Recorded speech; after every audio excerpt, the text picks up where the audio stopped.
Welcome to Calculus. Myself Srijit. ITR അഥവാ income tax return. നമ്മളിപ്പം ഒരുപാട് കേൾക്കുന്ന ഒരു ടോപ്പിക്കാണ് ITR എന്ന് പറയുന്നത്.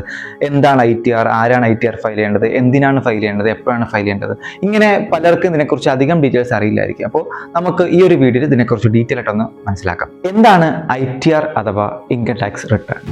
നമ്മുടെ ഈ പ്രോഗ്രസ് കാർഡ് എന്നൊക്കെ പറയുന്നത് പോലെ നമ്മളൊരു ഫിനാൻഷ്യലിലെ ടോട്ടൽ ഏൺ ചെയ്തിട്ടുള്ള ഇൻകം, നമ്മുടെ expense, tax liability, TDS paid details, അങ്ങനെ എല്ലാ കാര്യങ്ങളും നമ്മൾ ഗവൺമെന്റിലേക്ക് ചെയ്യുന്ന ഒരു സെൽഫ് ഡിക്ലറേഷനാണ് ITR എന്ന് പറയുന്നത്.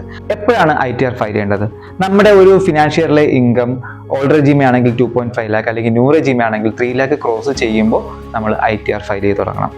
അതിന് ബിലോ ആണെങ്കിൽ നമുക്ക് ITR ഫയൽ ചെയ്യാം, കമ്പൽസറി അല്ല. പക്ഷേ എപ്പോഴാണോ നമ്മുടെ ഒരു ടാക്സ് ലിമിറ്റ് എക്സീഡ് ആവുന്നത് ആ സമയം മുതൽ നമ്മൾ കമ്പൽസറി ആയിട്ടും ITR ഫയൽ ചെയ്തിരിക്കണം.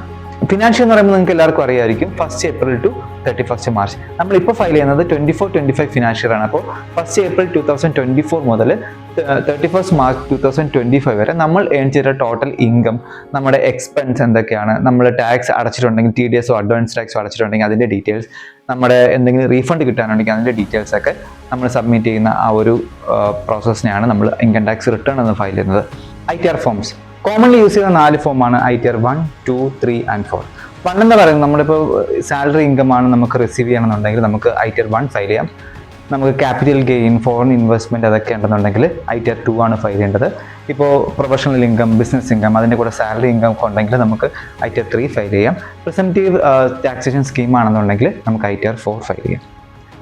ITR refund. ITR റീഫണ്ടിനെ കുറിച്ച് പലർക്കും പല മിഥ്യാധാരണകളുണ്ട്.